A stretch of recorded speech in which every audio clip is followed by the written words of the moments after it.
को जिंदाबाद। मेरा नाम सोहनलाल ग्रासिया है और मैं पत्थर गढ़ाई मजदूर सुरक्षा संघ पिनवाड़ा सिरोही जिले में वहाँ से हूँ। और हमारा संगठन है जो पत्थर गढ़ाई मजदूर संघ, इसमें जो पत्थर होता है उसकी गढ़ाई का वो मजदूरों का एक संगठन है। जो गढ़ाई करने से वहाँ के लोग हैं जो बीमार हो जाते हैं, तो और उनसे एक बीमारी होती है जिसका नाम है सिलिकोसिस बीमारी। और आपने देखे होंगे बहुत बड़े बड़े मंदिर बन रहे हैं, उन मंदिरों में मंदिर बनते बनते एक मंदिर बनते बनते कितने लोग मर जाते हैं। और तो ऐसे जैसे अपने राम मंदिर बन रहा है, तो राम मंदिर के पूरे पत्थर गढ़ाई हो गए, पिनवाड़ा से आए हैं और राम मंदिर बनते बनते मतलब कितने भी लोग मर जाएंगे। ऐसे पूरी दुनिया में जो मंदिर बन रहे हैं वो गढ़ाई पूरी पिनवाड़ा में हो रही है। और पिनवाड़ा एक शिल्प नगरी या शिल्प कला से जाना जाता है। और हमने पिनवाड़ा में शुरुआत में देखा तो हमने जो संगठन का शुरुआत की थी वो की थी जो पत्थर गढ़ाई या मजदूरी करने जाते थे तो उनकी मजदूरी अटकती थी, तो उनको लेकर के मालिक से बात करना। फिर देखा कि जिनकी मजदूरी अटकी वो एक बार तो आ जाता, दूसरी बार वापस के तो पहुंचता नहीं था, या हम उनके पास पहुंचते तो के तो वो खाट में पड़ा हुआ होता या मरा हुआ ही होता। तो फिर हर क्षेत्र में यही समस्या होती। फिर हमने पूरी सर्वे की तो उस पिनवाड़ा क्षेत्र में जो शुरुआत में काम करते थे जो 15,000 लोग पत्थर गढ़ाई में काम करते थे, और धीरे धीरे वो लोग काम करना शुरू किया था। तो उसमें फिर उनको ये दिक्कत आने लगी वो, तो वो और मालिक भी वो कहते थे कि ये तो कोई काला जादू है, ये तो भगवान का काम है, इससे कोई बीमारी नहीं होती है, आपको कोई काला जादू लगा है। और जो हमारा जो समुदाय था वो भी एसटी और अच्छी समुदाय जो पिनवाड़ा में है वो पत्थर गढ़ाई का ही काम करता है। तो वो समुदाय में भी भ्रम ये बढ़ा है कि कोई इनको काला जादू लगा है या जादू टोना किया हुआ है, इसलिए ये लोग मर रहे हैं। ये तो और मालिक ने तो ये तो कहा है कि भगवान का काम है, मालिक आशीर्वाद देता है, इससे तो और उम्र बढ़ती है, लेकिन वही उम्र बढ़ने वाले लोग मर रहे थे, ये दिक्कत है। और वो किया कि सिलिकोसिस वो पत्थर होता है, वो पत्थर सीधा वो जैसे गढ़ाई करते हैं उससे में गढ़ाई करने से जो डस्ट उड़ता है वो सीधा फेफड़ों में चला जाता है। फेफड़ों में जाने से फेफड़े में जो अपने सांस लेने के छेद होते हैं वो बंद हो जाते हैं। बंद होने से धीरे धीरे सांस लेना छोड़ देते हैं और आदमी मर जाता है। और ये पत्थर गढ़ाई में जो लाल पत्थर आता है उसमें 60% सिलिका है। तो लाल पत्थर ये जोधपुर वाला है या बालेश्वर है, उसमें तो 6 महीने भी किसी भाई ने काम किया गढ़ाई का काम तो उसको मरणाधीन है। और हमारे पिनवाड़ा में तो इसी को लेकर हम शुरुआत में जब यूनियन बनाते थे तो पहले हमारे को यही दिक्कत थी कि शुरुआत में हम ये सिलिकोसिस का स्थापित कैसे करें, ये मुद्दा कि या पत्थर गढ़ाई से सिलिकोसिस होती है।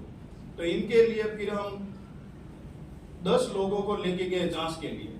10 लोग उठाए जो पत्थर गढ़ाई का काम और बीमार थे उनको, 10 में से 6 लोगों को सिलिकोसिस निकला गढ़ाई करने में। फिर ऐसे तो भी सरकार और जिला प्रशासन मानने को तैयार नहीं था, तो फिर लगातार हमने 19 कैंप किए सरकार के साथ पैरवी कर करके। तो 19 कैंप में 6,600 लोगों की जांच करवाई शुरुआत में हमने। तो 6,600 लोगों में से 100 लोगों को सरकार ने प्रमाणित कर दिया कि इनको सिलिकोसिस है। और तो सिलिकोसिस तो प्रमाणित तो हो गया, फिर हमारे सामने और समस्या आ गई कि प्रमाणित तो हुआ लेकिन अब मुआवजा कहाँ से लाए, कैसे दे। तो सरकार ने कहा हमारे पास तो ऐसी कोई गाइडलाइन ही नहीं है। फिर हमारे को यहाँ जयपुर में आके वापस धरने पे भी बैठना पड़ा और हमने 16 में धरना भी किया था। तो शुरुआत में फिर 16 में 1 लाख देना शुरू कर दिया, सिलिकोसिस पीड़ित को 1 लाख दे रहे थे। फिर धीरे धीरे हमने और संघर्ष करना शुरू किया तो 17 में जाके 2 लाख किए सरकार ने, जीवित में 2 लाख और मृत्यु के बाद 1 लाख। फिर जैसे जैसे हमारा तो भी संघर्ष शुरू ही था ये मजदूरी के साथ साथ ये सारा। तो 18 में फिर हमने बड़े लेवल पे धरना किया, 1 महीने जयपुर में बैठे थे यहाँ। शहीद स्मारक में। तो उस समय फिर हमारे साथ पिनवाड़ा का संगठन था, ऐसे दूसरे बाकी जिलों के संगठन भी थे, जो खान मजदूरों वाले हैं। तो उन्होंने सबने मिलके हमने जयपुर में 1 महीना किया। फिर 2018 में सिलिकोसिस पॉलिसी बनाई और वो पॉलिसी नीति बनाई है। वो नीति में दिया है कि अब जीवित में 3 लाख रुपए मिलेंगे, मृत्यु के बाद 2 लाख रुपए मिलेंगे उनके परिवार के बच्चों को, या कोई भी भरण पोषण या दुकान डालने के लिए, जिससे कि उनके घर गुजारा और बच्चों का चल सके। उसके साथ साथ जो पीड़ित है वो जीवित रहेगा जब तक उनको 1500 हर महीने पेंशन मिलेगी, ये उसमें है। और जो पत्थर गड़ाई का काम है, ये जोखिम पूर्ण श्रेणी में है, जो जिससे लोग मर रहे हैं तो वो जोखिम वाला ही काम है। व्यावसायिक रोग हो रहा है तो वो जोखिम पूर्ण की श्रेणी में शामिल किया। फिर जोखिम पूर्ण की श्रेणी के साथ साथ जो गड़ाई का काम वाला क्षेत्र है, जो सिरोही क्षेत्र है, जिसको अति संवेदनशील क्षेत्र भी हमने पॉलिसी के तहत घोषित करवाया। उसके बाद हमारा ये हुआ था कि ये तो हो रहा है धीरे धीरे, इसके साथ साथ हमारे समुदाय में भी धीरे धीरे लोगों से प्रेम निकलना है। तो हम लगातार समुदाय में भी लोगों के साथ बैठक करते हैं, कार्यशाला करते हैं, इस तरह से काम करना शुरू ही है। और ऐसे करते करते ठीक हमारे 19 या 20 में जो कोरोना आया, तो उस समय हमारे साथ बहुत खतरनाक हादसा हुआ है। जो हमने उससे पहले एक थोड़ी मांग की थी कि मजदूरों को समुदाय में, गांवों में जाके जागरूक करना शुरू किया और मजदूरों को बताया कि अपना हक है वो तो मांगना है, आपको पीएफ मांगना है, काम कर रहे हो, ईएसआई की पर्ची मांगनी है, आपका कितना वेतन कट रहा है वो अपना हक है वो मांगना है। तो जब मजदूरों ने मांगना शुरू किया तो उनको मालिक को लगा कि अब तो ये जागरूक हो गया है। और फिर हमने मजदूरों के दिमाग में, जैसे हम बैठक करते तो मजदूरों के दिमाग में आता है कि पीएफ ईएसआई ये भी ठीक है, इसके साथ साथ हमारे को मजदूरी भी, ये जोखिम बड़ा काम है और बहुत कम है, जो 650 रुपए की मजदूरी थी। तो लोग तो मर रहे हैं और 650, तो अपने को पैसा बढ़ाना चाहिए। इसको लेकर फिर हमने 19 में हड़तालें की। तो 7-8 दिन हड़तालें, तो पूरा पिनवाड़ा हमने पूरे कारखाने बंद कर दिए।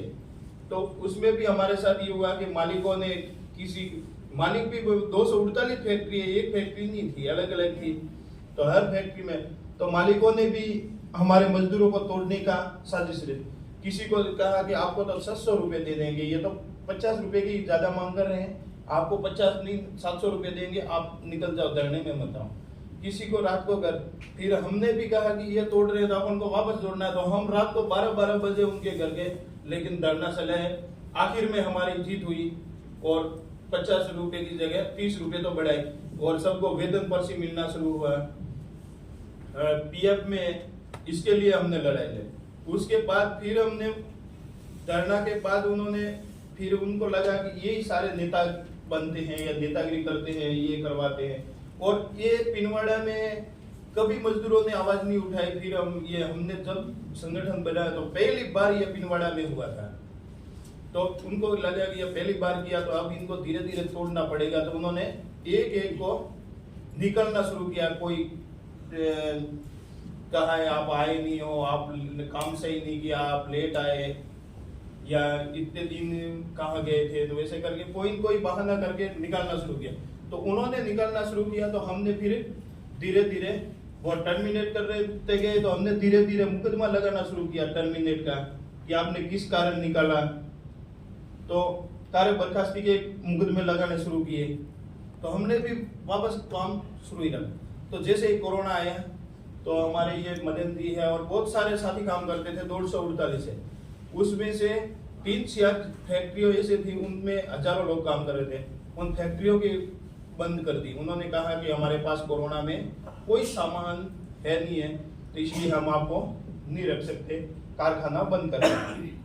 तो फिर हमने कहा कि कारखाना बंद करना था तो आपको एक या नियम के हिसाब से 3 महीने पहले आपको सूचना या नोटिस देना था कि हम 3 महीने बाद हमारे पास माल की आपूर्ति नहीं है इसलिए बंद कर रहे हैं। तो आपने ये नहीं किया, तो जब ये गलत तरीके से आप बंद नहीं कर सकते, आप निकाल नहीं सकते।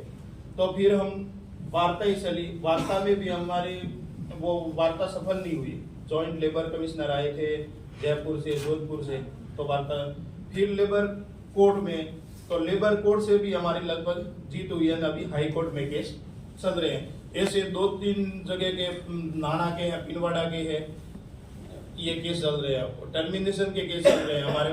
और लोगों को जैसे किया ये व्यावसायिक बीमारी हुई तो हमने WCA में वर्कर कंपनसेशन एक्ट में मामले लगाना शुरू किया है। ऐसे हमारे हजारों केस पिनवाड़ा में हमने किए हैं और उसमें से जीते भी हैं। इस तरह का संघर्ष हमारा जो चालू है। और हम तो ये चाहते हैं कि जो ये मुआवजा मिले, ये मिले। इससे बेहतर है कि पिनवाड़ा है जो सिलिकोसिस बीमारी हुई है और बीमारी से कई गांव खाली हो गए हैं, उसको आज भी विधवा के नाम से जाने जाते हैं। और आपने टाइम्स ऑफ इंडिया में बाकी पेपरों में भी पढ़ा होगा कि विधवा के गांव के नाम सिलिकोसिस बीमारी। जो पत्थर कढ़ाई होते हैं, ये बड़े बड़े मंदिर भी बनते, मंदिर बनने के वहाँ मंदिर बनते हैं, उनके पत्थर पूरे पिनवाड़ा में तैयार होते हैं। शिल्प कलाकारी है वो पिनवाड़ा में होती है, जिससे वो डस्ट उड़ता है, वो सीधा मुंह होके फेफड़ों में दर्द। और वो अपन कहते हैं वो सरकार ने और IIT बॉम्बे और यहाँ दिल्ली से सब आए थे, और एजार्ट सेंटर दिल्ली में है वो भी आए थे। उन्होंने भी एक ऐसी मशीन निकाली, लेकिन वो अभी सक्सेस नहीं हो पाई जिससे कि वो डस्ट कंट्रोल हो पाए। और उसमें डॉक्टर और उन्होंने तो इंजीनियरों ने कहा कि ये मास्क आपको कितना भी लगाओ, ये मास्क है, रुकने वाला नहीं है। जो सिलिकोसिस बीमारी होती है वो 0 और 1 mm की इतनी बारीक है जो बिल्कुल जाएगा वो मास्क। 95 का मास्क लगाओ तो भी रुकने वाला नहीं है। इस तरह का ये बीमारी है और विधवाओं के गांव से नाम जाने जाते हैं। और आप अपन ये कह रहे थे लेगी की यूनिक बड़ा, तो इसमें हमारे वहाँ महिलाओं के साथ तो इतना होता है कि वो विधवाई जैसे हो जाती है पत्थर कढ़ाई से, और उनके जैसे पैसे आ जाते हैं सिलिकोसिस के, तो वो सास ससुर कहते हैं ये तो हमारे बेटे के नाम पे पैसे आए हैं, उनको निकाल दो। फिर उनको कई वो डाकन बोलते हैं, प्रथा में डाकन है। ये तो वो जिंदे थे उनके पति तब तो वो डाकन नहीं थी, किसी को कोई नहीं किया, मरते ही वो डाकन हो गई। इस तरह से बहुत होता है। और बहुत सारों ने दलाली करके उनके पैसे भी लिए। तो हमने तो लगभग देखो 3-3 लाख रुपए तो हमने दलालों से दिलवाए हैं, और उनके परिवार वालों ने उनकी महिला से 3-3 लाख रुपए ले लिए। फिर हमने थानों में जा जाके कई तो मामले, और कई लोग तो हमारे को भी पीटने आ जाते हैं। ऐसा माहौल, ये इस तरह का पिनवाड़ा की कहानी थोड़ी वो अलग है। बाकी सब मजदूरों के साथ ही है। तो मैं 1-2